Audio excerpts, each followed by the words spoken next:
ఏ పనైనా సరే కష్టపడకుండా విజయము, అభివృద్ధి, సమృద్ధి, సక్సెస్, ఫలితాలు సాధించలేరు.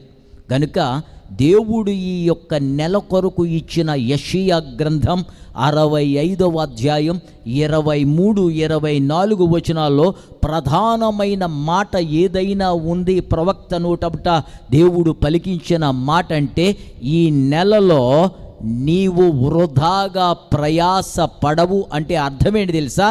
ఈ రోజు నుండి నీవు పడుతున్న కష్టాన్ని దేవుడు బూడిదలో పోసిన పన్నీరుగా మార్చడు. దేవునికి మహిమ కలుగునుగాక. వృధాగా ప్రయాస పడవు అనంటే నీ ప్రయాస వృధా కాదు.